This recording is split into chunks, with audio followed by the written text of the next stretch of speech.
is clean, God holds me accountable, and I am made responsible for my actions, because when you know better, you do better. So true. And like I said, I think there was a certain Bible passage that you also mentioned in your book, at least on the page that you have and everything. I was wondering if you would share a little bit about that.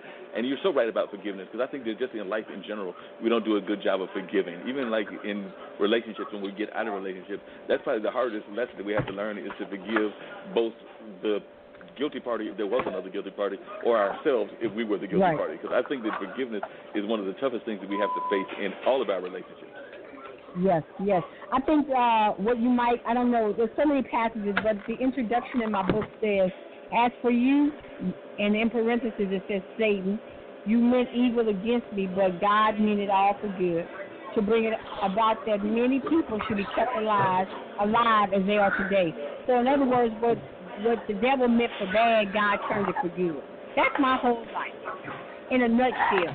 What Satan thought he was trying to kill me and what he meant for bad, God took that, wrapped it around, and put a nice little cute bow on it, and here I stand. So don't ever let anybody count you out. Don't ever let anybody take what you've done and hold it against you, because I laugh at myself today.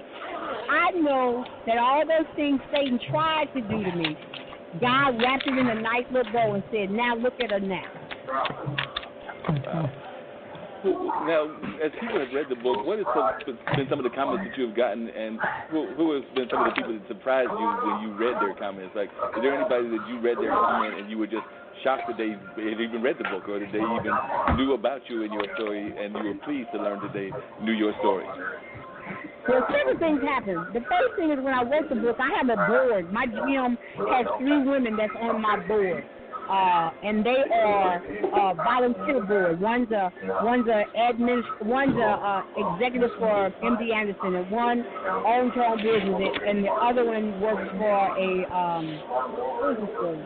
Kay works for a loan officer or something like that. But anyway, they are the women that before I do anything, they go yay or nay. And one of them said to me, I can remember, she said, Fee, they call me Fee. Everybody, you're going to have somebody that's going to look at you different when they find out your story, so I need you to be prepared. And I was like, I don't care, you know?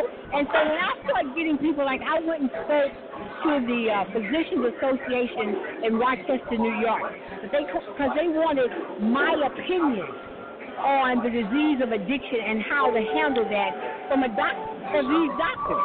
Which I was totally surprised that you got these doctors that want to talk to me. And when I went there and I talked to them and I said, you guys are throwing statistics around. I'm not a number. I'm human. I was so surprised how attentive they were and how the questions they had for me. But the feedback I get has been amazing. I get people that hit me up and want to know how their child can get some help, or where can they put their daughter for treatment. Or I read your book and, oh, my God, now I realize why I do what I do. Or I bought your book and gave it to my cousin. You know, or thank you for being honest. Keep being transparent. We need people to stop lying to us so that we can help somebody. Right. So I've had nothing but great feedback. Yeah, it sounds like you're getting a lot of very, very positive feedback. Now, what do you tell the people that might want to put somebody in that they feel is addictive, but they are fighting that? Because you bring up an interesting point, because sometimes people are addictive behavior, and sometimes the family members want to help them, but, you know, they might feel guilty about putting them into a program or putting them into a treatment center. So what kind of advice do you give to folks that might be facing that kind of issue? Well, first of all, you know, the first thing I tell people is you have to bag off of an addict because you'll love them to death. See, my sister, when I got clean and I got out of treatment, I wouldn't live with my sister. I went to live with a girlfriend because my sister would have loved me to death. And so most people are so codependent on the addict and the addict's behavior. But I'm blessed to have, you know, an ex-husband and girlfriends and people in recovery that own treatment centers and own facilities, so I can recommend that they go and call this number and so can help you. But the first thing I have to tell people is this: it's not going to happen until the addict is ready. You can want it from me all you want, but until I'm ready to get clean, I'm not going to do it. Until I hit absolutely hit the rock bottom of my life, Then and only then when I be ready to climb out and get some help. So I'm not going to get clean for you. I'm not going to get clean for my dad. I'm not going to get clean for my sister. I had to get clean for me and be sick and tired of being sick and tired. Yeah, you definitely have to do that because you have to be willing to want to get clean and everything of that nature. Because a lot of times we find ways to fight the addiction and not even want to deal with the fact that we have these various addictions.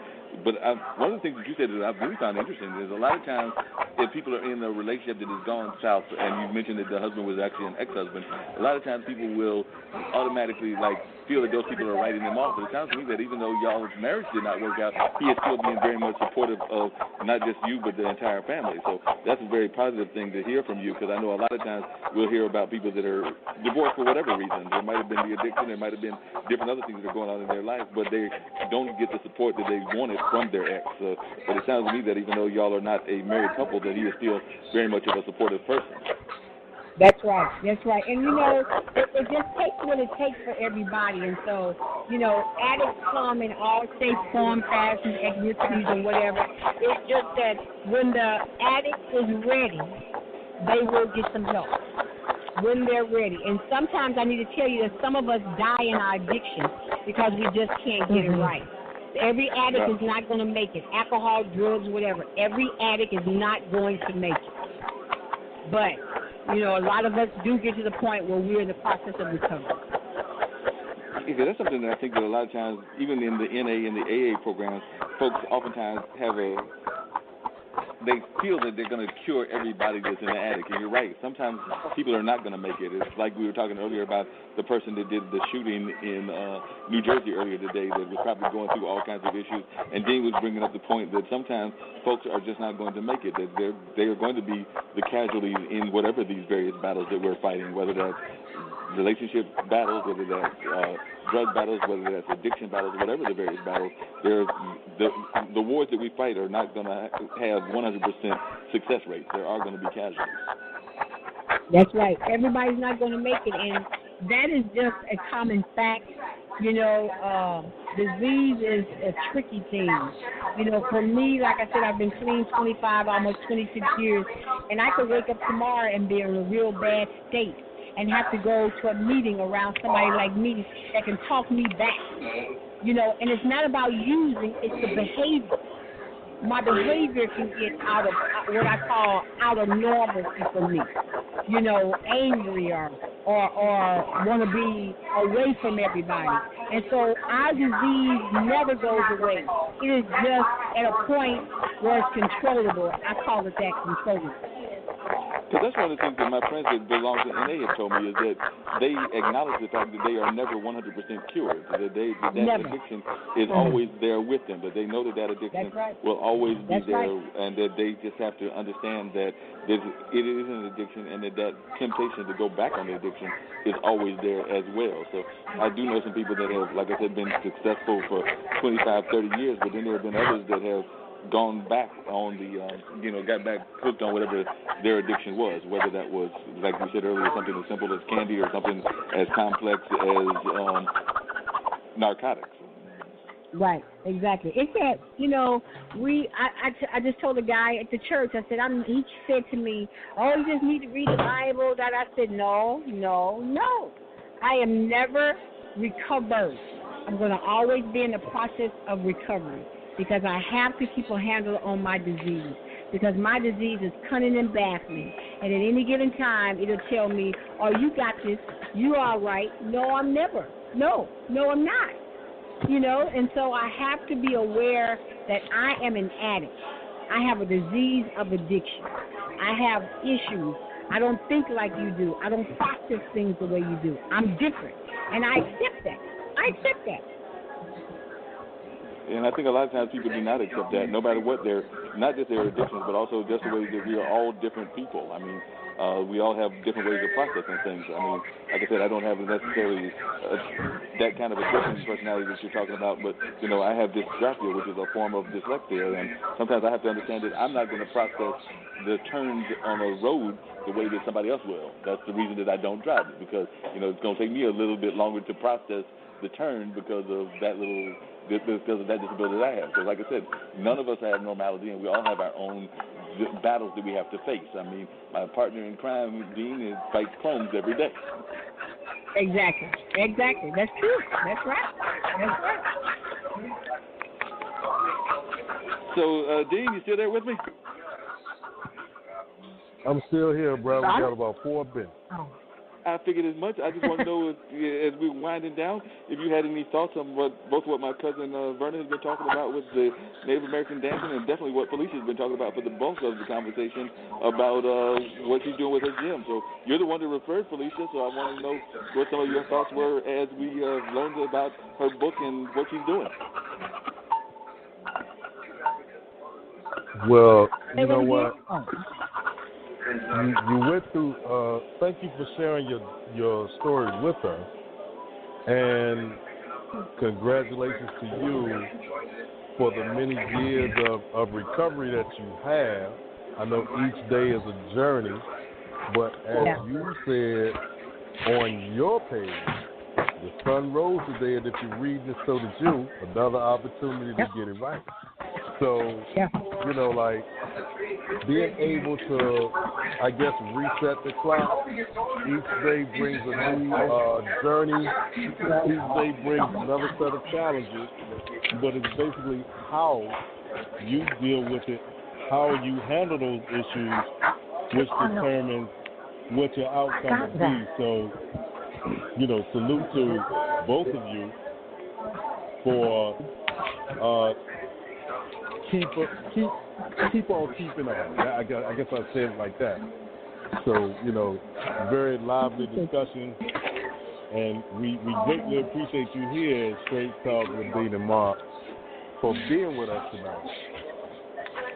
And I appreciate you having us. Thank you so much. You want to share with people as we're wrapping up the show? Because, like I said, we got about another 3 minutes, as Dean just said. So, I don't know if you had any thoughts that you wanted to share just with our listeners in general, both about it can be either your own personal battles or just life in general. But if there's any thoughts that you want to share with people other than what you've already shared.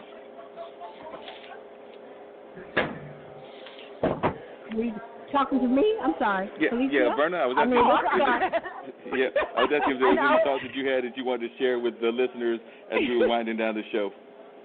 Well, you know what I want to share is, first of all, thank you guys for having me on and allowing me to let the world know that as an addict, we do get to a place where we are productive members of society, because that's one thing that people forget.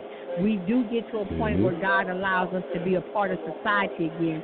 And the other thing is that don't throw us out with the trash. If you've got a family member or friend that is suffering, just continue to pray for that person and know that their lives can be turned around at any point. And there might even come a time that they're not able to get it right, but that don't make them a bad person. Just know that they're suffering from a disease. It is a disease. Remember that it's a disease. So thank you for having me.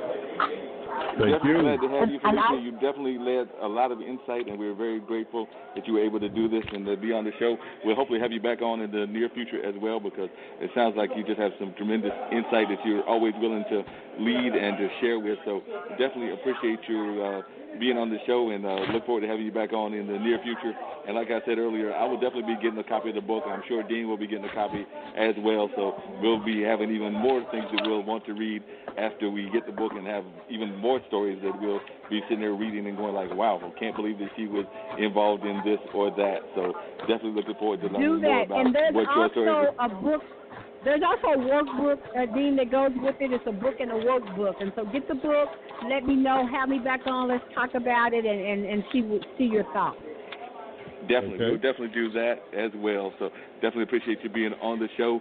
I was hoping that we were going to have Papa Truppy on, who's a blues artist, but apparently he did not make it in this time. But he might call in next week. But he's got a show coming up at the Blue Note, which is a bar here in Durham. His show will be on the 24th. And we've got Jeffrey Osborne that will be appearing at a new place called Rhythm Music Live, I believe is the name of the venue. And I believe that show is coming up this weekend. So I'm hoping to have some of these musician types on as well. And, of course, we've got some more musicians and folks that will be on the show in the next week and in in the near weeks. As a matter of fact, there's a young lady from California that will be calling us that's blowing up the charts out there in California. So we're looking forward to having her and some other entertainer types as well as authors, because, we love having our authors, our entertainers, our entrepreneurs, our activists, and definitely I believe that these two women fit into most of those categories.